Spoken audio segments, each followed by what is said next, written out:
పార్వతీపురం పట్టణం చినమాదిక వీధిలో ఒక మహిళ ఇంటి వద్ద 8 కిలోల గంజాయి స్వాధీనం, ముగ్గురిని అదుపులోకి తీసుకున్న పోలీసులు. బొబ్బిలి ప్రాంతానికి చెందిన వ్యక్తి ఒడిశా రాష్ట్రంలో సుంకి కోరాపుట్ గ్రామాల నుండి తీసుకువచ్చి ఇక్కడ వాళ్ళకి అమ్ముతున్నట్లుగా గుర్తించారు.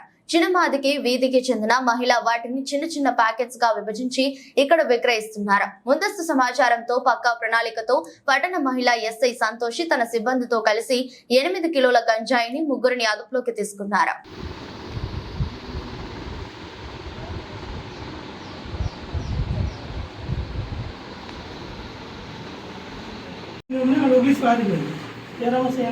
చూసేది మొత్తం 200-300 కేజీలు ఇంకెక్కువ వచ్చేసారు. పార్వతీపురం టౌన్ పోలీస్ స్టేషన్ పరిధిలో చినమాది వీధి ఏరియాలో నిడగంటి జ్యోతి అనే ఒక ఆవిడ ఇంట్లో గంజాయి ఉందనే సమాచారం మేరకు ఈరోజు ఎర్లీ మార్నింగ్ మాకు 3 గంటల కల్లా సమాచారం వచ్చింది. వస్తే వెంటనే మా ఉమెన్ ఎస్ఐ గారు మరియు మా సిబ్బంది అందరూ కలిసి వెళ్ళి ఆ ఇంటికి వెళ్ళడం జరిగింది. ఇంటికి వెళ్తే అక్కడ ఇంటి బయట వరండాలోనే 2 బ్యాగులతో గంజాయి ఇది, ఒక్కొక్క బ్యాగులో 4-5 కేజీలు గంజాయి కలిగి ఉంది. ఆ 2 బ్యాగులతో ఉన్న 3 వ్యక్తులు చూసాం. చూసి వెళ్ళి పట్టుకుని చూస్తే బ్యాగులు ఓపెన్ చేసి చూస్తే అందులో గంజాయి వాసన వస్తుంది. ఇమీడియట్ గా ముగ్గురిని ఎవరు ఏంటి అని అడిగితే ఆవిడ పేరు నిడగంటి జ్యోతి అని చెప్పి ఆవిడ చినమాది వీధిలో ఉంటారు, ఈ పార్వతీపురం నీటు. ఆవిడ ఇక్కడ చిన్న చిన్న పొట్లాల కింద ఈ గాంజాయి కొని చిన్న పొట్లాల కింద కట్టి 100 రూపాయలకు ఒక్కో పొట్లం చొప్పున ఈ చుట్టుపక్కల గంజాయి కలిసి అలవాటు ఉన్న ప్రతి ఒక్కరికి అమ్ముతుంటారని చెప్పి మనకు ఉన్న సమాచారం. దీని మీద నిఘా పెట్టడం జరిగింది. దాని మీద ఈ రోజు ఆవిడ పట్టుబడడం జరిగింది.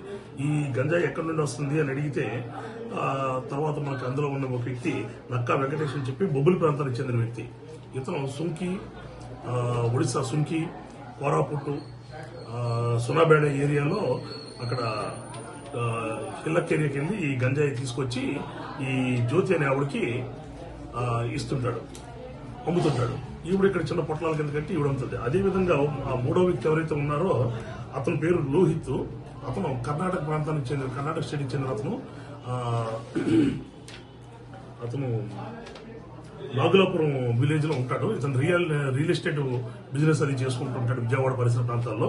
ఇతనికి వెంకటేష్ కి గతంలో ఉన్న పరిచయాన్ని ఆధారంగా తీసుకుని ఇతను కూడా గంజాయి కొనుక్కొని పట్టుకెళ్దాం అని చెప్పుకున్నాడు. ఇతను కూడా గంజాయి తాగే అలవాటు ఉంది. దాంతోపాటు గతంలో కూడా ఒకసారి వచ్చి ఇలాగే కొని పట్టుకొని వెళ్ళినట్టుగా ప్రాథమిక సమాచారం ద్వారా తెలిసింది. ఈసారి కూడా ఇతను కూడా పట్టుబడడం జరిగింది. దీన్ని నిఘా పెట్టి వీళ్ళు పట్టుకొని వీళ్ళని అరెస్ట్ చేయడం జరిగింది. 8 కేజీల గంజాయిని స్వాధీనపరచుకోవడం జరిగింది. వీళ్ళు కోర్టులో పెడుతున్నారు. ముగ్గురు ఎవరైతే తీసుకొచ్చారో, ఎవరైతే కొనడానుకున్నారో మొత్తం మన ముగ్గురిని, 2 కొనడానుకున్నారు, కొనుక్కుంటున్నారు, ఒక అతను అమ్ముతున్నాడు. మొత్తం 3 కూడా అరెస్ట్ చేయడం జరిగింది.